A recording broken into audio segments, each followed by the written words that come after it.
ಅಹಿಂದ ಅನ್ನೋ ಒಂದು ಕಾನ್ಸೆಪ್ಟ್ ಹೆಂಗೆ ಶುರು ಆಯಿತು? ನಾವೆಷ್ಟು ಸ್ಥಾನಗಳು ತಗೋಬೇಕಂಗಾದ್ರೆ ನಮ್ಗೆ ಯಾಕೆ ಒಂದು ಸ್ಥಾನನೂ ಇಲ್ಲ? ಸಿದ್ದರಾಮಯ್ಯನವರು ಅದನ್ನು ಬಳಸ್ಕೊಂಡು ಅಹಿಂದ ಇವುಗಳನ್ನ ಮಾಡೋಕ್ಕೆ ಶುರು ಮಾಡಿದ್ರು. ಮುಂದಿನ ಪೀಳಿಗೆಗೆ ಇದು ಯಾವ ರೀತಿ ಅದನ್ನು ಶಕ್ತಿನ ನೀವು ಟ್ರಾನ್ಸ್ಫರ್ ಮಾಡ್ತಾ ಇದ್ದೀರಾ? ಅವರು ಅಧಿಕಾರ ವಹಿಸ್ಕೊಂಡ್ಮೇಲೆ ಅಹಿಂದ ಅನ್ನೋ ಕೂಡ ಅದ್ರ ಜೊತೆಲೆ ಬೆಳೆಸಬೇಕಾಗಿತ್ತು. ಎಷ್ಟು ಜನ ಬ್ಯಾಕ್ ಕ್ಲಾಸಸ್ MLAಗಳಿದ್ದಾರೆ? ನಾವಿವತ್ತು 2 ಕೋಟಿ ಇದ್ದೀವಿ ಅಂತ ಇಟ್ಕೊಂಡ್ರು ಕೂಡ ಎಷ್ಟು MLAಗಳಾಗಬೇಕಾಗಿದೆ?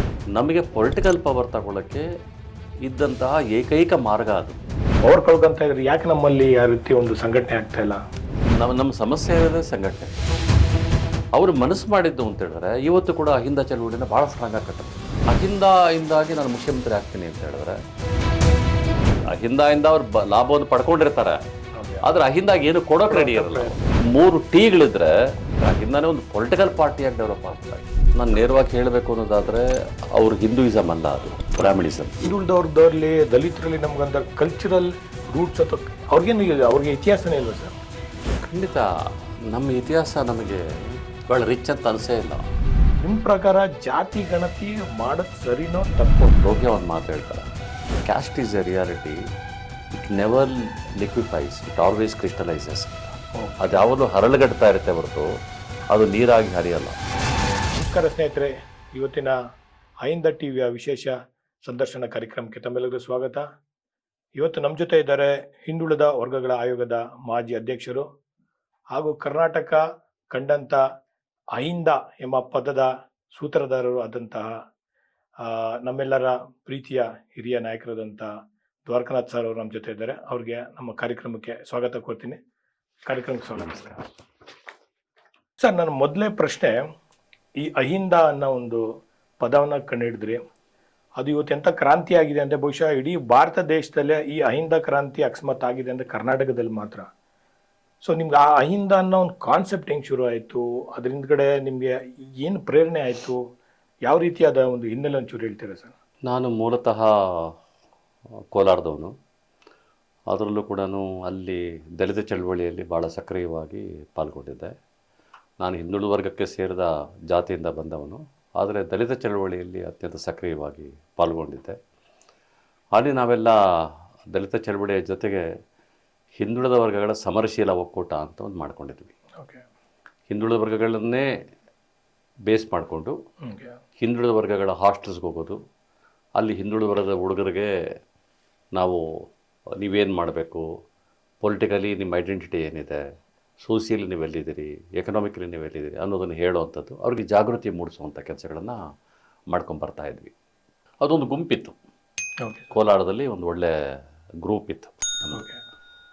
ಅದ್ರ ಜೊತೆಗೆ ಪೂರಕವಾಗಿ DSS ಮತ್ತು ಬಂಡಾಯ ಸಾಹಿತ್ಯ ಸಂಘಟನೆ, ರೈತ ಚಳವಳಿ, ಆಮೇಲೆ ಪ್ರಗತಿಪರ ಚಳವಳಿ, ಕನ್ನಡ ಚಳವಳಿ ಎಲ್ಲದರಲ್ಲೂ ಕೂಡ ಪಾಲ್ಗೊಂಡು ಪ್ರಗತಿಪರವಾಗಿದ್ವಿ ನಾವು.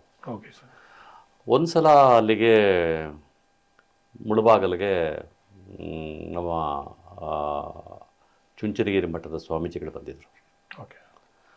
ಆಗ 12 ಸ್ಥಾನಗಳಿದ್ವು ನಮ್ಮ ಇದರಲ್ಲಿ, 12 MLA ಸ್ಥಾನಗಳಿದ್ವು. ಅವ್ರು ಕೇಳಿದ್ರು ಓಪನ್ ಭಾಷಣದಲ್ಲಿ, 12ರಲ್ಲಿ ನಮ್ಮವ್ರು ಎಷ್ಟು ಜನ ಇದ್ದೀರಾ ಅಂತ. ಜನ ಹೇಳಿದ್ರು 9 ಜನ ನಾವಿದ್ದೀವಿ ಸ್ವಾಮಿ ಅಂತ. ಇನ್ನು 3 ಯಾಕಿಲ್ಲ ಅಂತ ಕೇಳಿದ್ರು. ಅವು 3 ರಿಸರ್ವ್ ಕಾನ್ಸ್ಟಿಟ್ಯೂನ್ಸಿಗಳು ಅಂತ ಹೇಳಿದ್ರು. ನೆಕ್ಸ್ಟ್ ಟೈಮ್ ರಿಸರ್ವ್ ಏನೋ ಇಲ್ಲ ರೀ, 12 ನಾವೇ ಇರಬೇಕು ಅಂತ ಹೇಳಿದ್ರು. ಅದು ಪೇಪರಲ್ಲಿ ಬಂತು.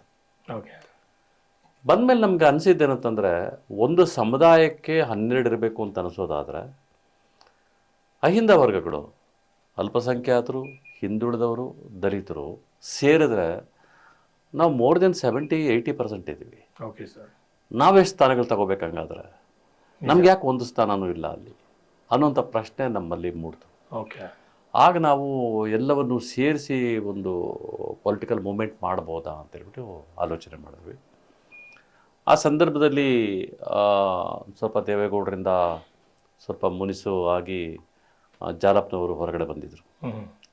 ಅವ್ರಿಗೂ ಕೂಡ ಒಂದು ಮೂಮೆಂಟ್ ಬೇಕಾಗಿತ್ತು. ಸಿದ್ದರಾಮಯ್ಯನವರು ಡೆಪ್ಟಿ CM ಆಗಿದ್ರು ಆಗ.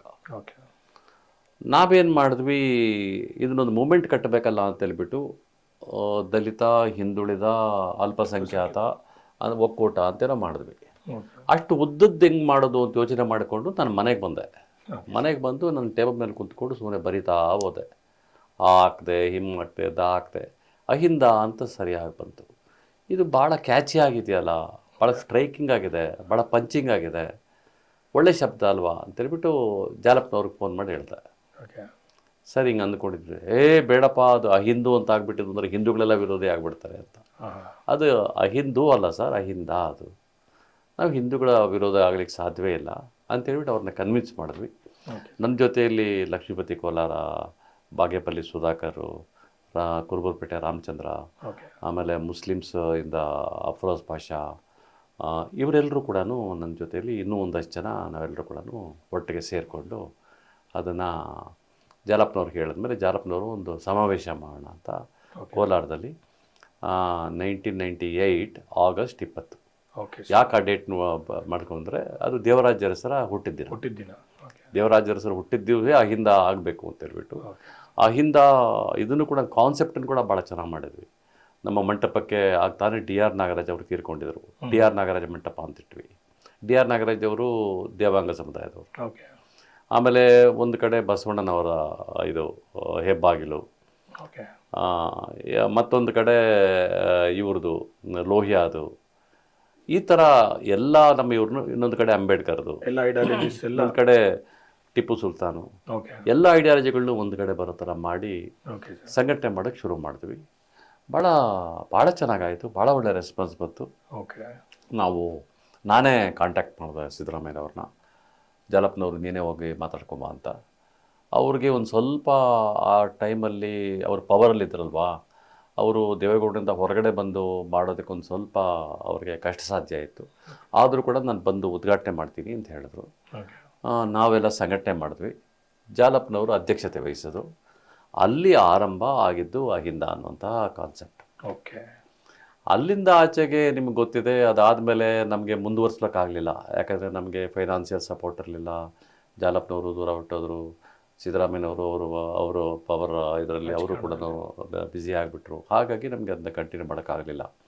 ಕಡೆಗೆ ಅದನ್ನು ದೇವೇಗೌಡರಿಗೂ ಇವ್ರಿಗೂ ಕಾನ್ಫ್ಲಿಕ್ಟ್ ಬಂದಾಗ ಸಿದ್ದರಾಮಯ್ಯನವರು ಅದನ್ನು ಬಳಸ್ಕೊಂಡು ಅಹಿಂದ ಇವುಗಳನ್ನ ಮಾಡೋಕ್ಕೆ ಶುರು ಮಾಡಿದ್ರು. ನಾವು ಕೂಡ ಸಪೋರ್ಟ್ ಮಾಡಿದ್ವಿ ಆ ಸಂದರ್ಭದಲ್ಲಿ. ಅದು ಮಾಡಿ ಇವತ್ತು ಗೊತ್ತಿದೆ ನಿಮಗೆ, ಇವತ್ತು ಅಹಿಂದ ನಾಯಕ ಆಗಿ ಅವ್ರು ರೂಪುಗೊಂಡಿದ್ದಾರೆ. ಒಂದು ಅಹಿಂದ ಅನ್ನುವಂಥ ಒಂದು ಕಾನ್ಸೆಪ್ಟು ಈ ಒಂದು ಭಾಳ ಪ್ರಬಲ ಜಾತಿಗಳಿರುವಂಥ ಕರ್ನಾಟಕದಲ್ಲಿ ಒಂದು ದೊಡ್ಡ ಕ್ರಾಂತಿನೇ ಮಾಡಿ ಪವರ್ ಕೊಡಿಸುತ್ತಲ್ಲ ಅನ್ನೋದು ಇದೆಯಲ್ಲ, ಇಟ್ಸ್ ಎ ಗ್ರೇಟ್ ಅಚೀವ್ಮೆಂಟ್. ಖಂಡಿತ ಸರ್, ಖಂಡಿತ.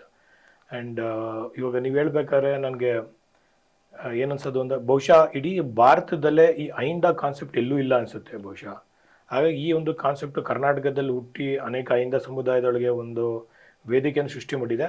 ಬಟ್ ಇವಾಗ ಜನಸಾಮಾನ್ಯರಲ್ಲಿ ಒಂದು ಪ್ರಶ್ನೆ ಇದೆ ಸರ್. ಹೌದು, ಅಹಿಂದ 98ರಲ್ಲಿ ಶುರುವಾಯಿತು, ಅನೇಕ ರಾಜಕಾರಣಿಗಳು ಅಥವಾ ಹೋರಾಟಗಾರರು ಇದಕ್ಕೆ ಬಂದರು.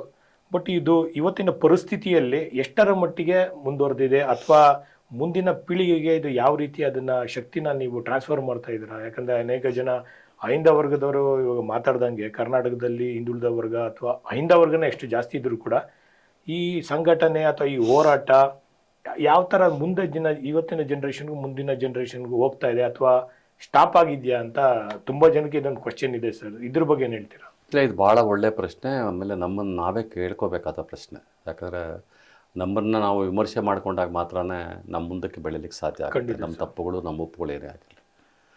ಸಿದ್ದರಾಮಯ್ಯನವರು ಅಹಿಂದ ನಾಯಕರಾಗಿ, ಭಾಳ ಪ್ರಬಲ ನಾಯಕರಾಗಿ ಅವರು ಅಧಿಕಾರ ವಹಿಸ್ಕೊಂಡ್ಮೇಲೆ ಅಹಿಂದನೂ ಕೂಡ ಅದ್ರ ಜೊತೆಲೆ ಬೆಳೆಸಬೇಕಾಗಿತ್ತು. ನಿಜ, ನನ್ನ ಪ್ರಕಾರ. ಅಹಿಂದ ಅಂತ ಹೇಳಿದ್ರೆ ದ್ವಾರಕಾನಾಥನೋ ಅಥವಾ ಇನ್ಯಾರನ್ನೋ ಬೆಳೆಸೋದಲ್ಲ ನಾನು ಹೇಳ್ತಾ ಇರೋದು. ಅಹಿಂದ ಕಾನ್ಸೆಪ್ಟ್ ಇಟ್ಕೊಂಡಿರುವಂತಹ ಯಂಗ್ಸ್ಟರ್ಸ್ನ ಬೆಳೆಸಬೇಕಾಗಿತ್ತು. ಈ ಮೂರೂ ಸಮುದಾಯಗಳನ್ನು ಒಂದು ಕಡೆ ತರುವಂತಹ ಮತ್ತೆ ಪ್ರಯತ್ನಗಳು ನಡೀತಾ ಇರಬೇಕಾಗಿತ್ತು. ಅಹಿಂದ ಸಮಾವೇಶಗಳು ಎಲ್ಲೆಲ್ಲಿ ಬೇಕೋ ಅಲ್ಲೆಲ್ಲ ನಡೀಬೇಕಾಗಿತ್ತು. ತಾಲೂಕು ಲೆವೆಲಲ್ಲಿ, ಹೋಬಳಿ ಲೆವೆಲಲ್ಲಿ ಕೂಡ ಅಹಿಂದ ಸಮಾವೇಶಗಳು ನಡೀಬೇಕಾಗಿತ್ತು. ಇದೊಂದು ದೊಡ್ಡ ಕ್ರಾಂತಿಯಾಗಿ ಆಗಿದ್ದಿದ್ರೆ ಇವತ್ತು ನಮ್ಮ ಅಹಿಂದ ಸಮುದಾಯಗಳಿಗೆ ಎಷ್ಟು ಸೀಟ್ಸ್ ಇದೆ? ಈಗ ರಿಸರ್ವೇಷನ್ ಇರೋದ್ರಿಂದ ಅಹಿಂದಾದಲ್ಲಿರುವಂತಹ ಸಮುದಾಯ ಅಂದರೆ ದಲಿತ ಸಮುದಾಯಕ್ಕೆ ಸೀಟ್ಸ್ ಇದೆ 35+. ಹೌದು, 35 + 15 40 ಸೀಟ್ಗಳಿದ್ದಾವೆ. ಅಂದರೆ ದಲಿತರು ಮತ್ತು ಪರಿಶಿಷ್ಟ ಜಾತಿ, ST, ಪರಿಶಿಷ್ಟ ಪಂಗಡ. ಎರಡು ಸೇರಿಸಿ ಹೌದು ಸರ್. 40 ಸಮುದಾಯಗಳಿದ್ದಾವೆ. ಹೌದು ಸರ್. ಅದೇ ಹಿಂದುಳಿದ ವರ್ಗ ಸುಮಾರು 2.5 ಕೋಟಿ ಇದೆ. ಓಕೆ, ಒಂದು ಎಷ್ಟು ಪರ್ಸೆಂಟೇಜ್ ಬರ್ಬೋದು ಸರ್ 2.5 ಕೋಟಿಯಿಂದ?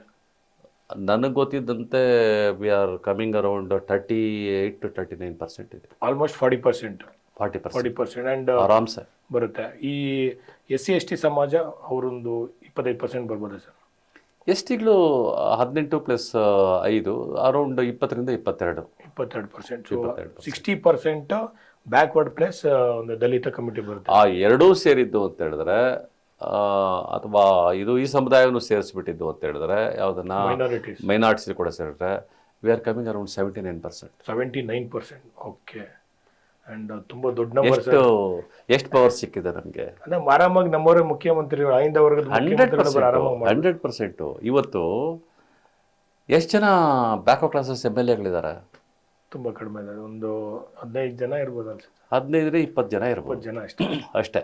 30%ಗೆ 30%. Yes sir. 38%, 40%. 40%ಗೆ. ಕುಲ್ದೀಪ್ ಸಿಂಗ್ ಕಮಿಷನ್ ಏನು ಹೇಳುತ್ತೆ?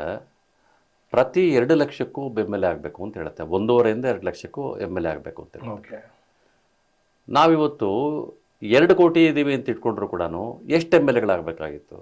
More than 100. More than 100. More than 100. ಯಾಕಾಗಿಲ್ಲ? ಅಹಿಂದ ಚಳವಳಿ ಯಾಕೆ ಮುಂದುವರಿಬೇಕಾಗಿತ್ತು ಅಂತಂದರೆ ನಮಗೆ ಪೊಲಿಟಿಕಲ್ ಪವರ್ ತಗೊಳ್ಳೋಕ್ಕೆ ಇದ್ದಂತಹ ಏಕೈಕ ಮಾರ್ಗ ಅದು. ನಿಜ ಸರ್. ಅದರಲ್ಲೂ ಕೂಡ ನಮ್ಮವರೇ ಒಬ್ಬರು ಮುಖ್ಯಮಂತ್ರಿ ಆಗಿದ್ದಾಗ ಆ ಚಳವಳಿ ಇನ್ನಷ್ಟು ಪ್ರಖರವಾಗಿರಬೇಕಾಗಿತ್ತು, ಇನ್ನಷ್ಟು ಸ್ಟ್ರಾಂಗ್ ಆಗಿ ಬೆಳಿಬೇಕಾಗಿತ್ತು, ಆ ಚಳವಳಿಗೆ ನೀರಿರಬೇಕಾಗಿತ್ತು.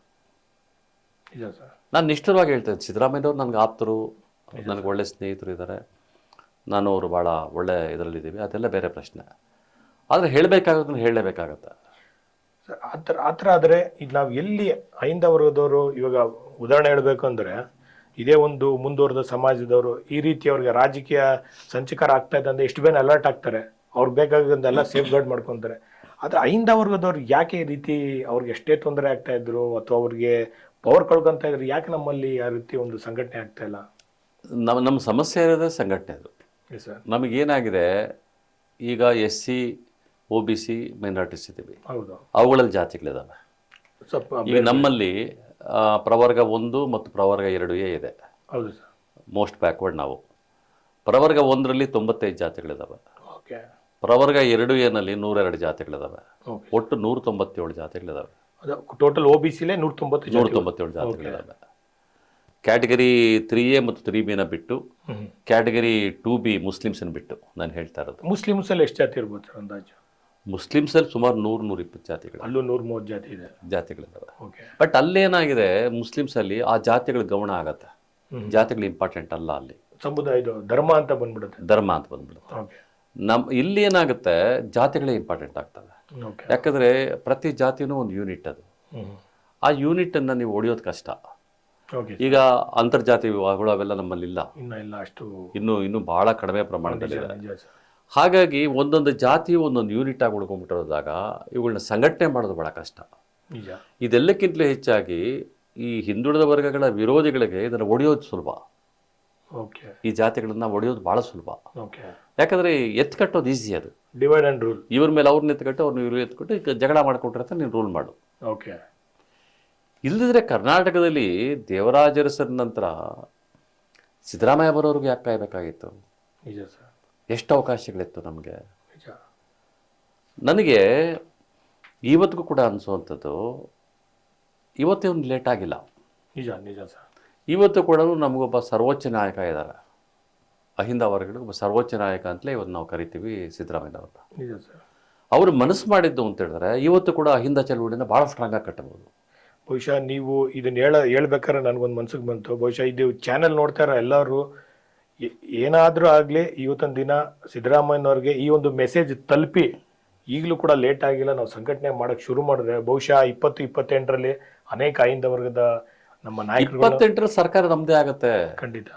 ನಾನು ಯಾಕೆ ಹೇಳ್ತಿದ್ದೀನಿ ಇದನ್ನ ಅಂತಂದರೆ, ಸಿದ್ದರಾಮಯ್ಯವ್ರಿಗೆ 100% ಗೊತ್ತಿದೆ. ಅವ್ರು ಅನೇಕ ಸಲ ಹೇಳಿದ್ದಾರೆ, ಅಹಿಂದಾಯಿಂದಾಗಿ ನಾನು ಮುಖ್ಯಮಂತ್ರಿ ಆದೆ ಅಂತ. ನಿಜ ಸರ್. ನಿಜ. ಕಾಂಗ್ರೆಸ್ ಸಪೋರ್ಟ್ ಮಾಡಿರೋದು ಅದು ಬೇರೆ ಪ್ರಶ್ನೆ. ಅಹಿಂದಾಯಿಂದಾಗಿ ಮುಖ್ಯಮಂತ್ರಿ ಆದ.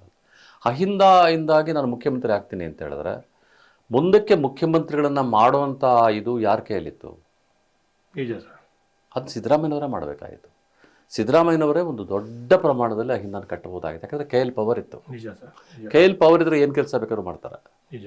ಈಗ ನಾನೊಬ್ಬ ಆರ್ಡಿನರಿ ಪರ್ಸನ್ ಆಗಿ ಯಾವುದೋ ಒಂದು ಕಡೆ ಹೋಗಿದ್ದು ಅಂದರೆ ಯಾರೂ ನನ್ನನ್ನು ಅಷ್ಟೇನು ಮಾತಾಡ್ಸಲ್ಲ. ನಾನೊಬ್ಬ ಅಹಿಂದ ನಾಯಕನಾಗಿ ಹೋಗಿದ್ದು ಅಂದರೆ 10 ಜನ ಬರ್ತಾರೆ. ಖಂಡಿತ ಖಂಡಿತ. ನನ್ನ ಕೈಯಲ್ಲಿ ಪವರ್ ಇದೆ. ನಿಜ. ನಾನೇನೋ ಒಂದು ಪವರನ್ನು ನನಗೊಂದು ಪವರ್ ಕೊಟ್ಟಿದ್ದಿದ್ರೆ, ನಾನೇ ಅಂತಲ್ಲ ನಾನು ಹೇಳ್ತಾ ಎಕ್ಸಾಂಪಲ್ ಆಗಿ ಹೇಳ್ತಾ ಇದ್ದೆ, ಕೊಟ್ಟಿದ್ದಿದ್ರೆ ಆ ಪವರಿಂದಾಗಿ ಒಂದಷ್ಟು ಜನ ಬರ್ತಾ ಇದ್ರು, ಕೆಲಸಗಳಾಗ್ತವೆ ಅದು ಇದು ಅಂತ ನಾವು ಸಂಘಟನೆ ಮಾಡ್ಬೋದಾಗಿತ್ತು. ದೊಡ್ಡ ಪ್ರಮಾಣದಲ್ಲಿ ಇವರಿಗೆ ಭಾಳ ದೊಡ್ಡ ಪ್ರತ್ಯುತ್ತರವನ್ನು ನಾವು ಕೊಡ್ಬೋದಾಗಿತ್ತು. ಖಂಡಿತ ಸರ್. ಆ್ಯಂಡ್ ಒಂದು ಕಡೆ ಅಹಿಂದ ವರ್ಗದಲ್ಲಿ ಒಂದು ಮೇಜರ್ ಡ್ರಾಬ್ಯಾಕ್ ಏನಪ್ಪ ಅಂತಂದರೆ ಅವ್ರಿಗೆ ಎಜುಕೇಷನ್ ಇಲ್ಲ, ಒಂದು ಪೊಲಿಟಿಕಲ್ ಅವೇರ್ನೆಸ್ ಇಲ್ಲ, ಮೂರನೇದೇನಂತ ದುಡ್ಡಿಲ್ಲ.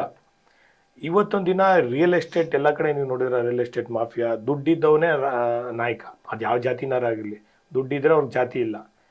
ಈ ಥರ ಪರಿಸ್ಥಿತಿಯಲ್ಲಿ ಅನೇಕ ಅಹಿಂದ ಸಮುದಾಯದಲ್ಲಿ 90% ಅದರಲ್ಲೂ ನಮ್ಮ 50% ಮಿಡಲ್ ಕ್ಲಾಸ್ ಇರ್ತಾರೆ, ಒಂದು 30% ತುಂಬ ಕಡು ಬಡವರಾಗಿರ್ತಾರೆ, ಒಂದು ಕ್ರೀಮಿ ಲೇಯರ್ 2% 5% ಇರ್ತಾರೆ.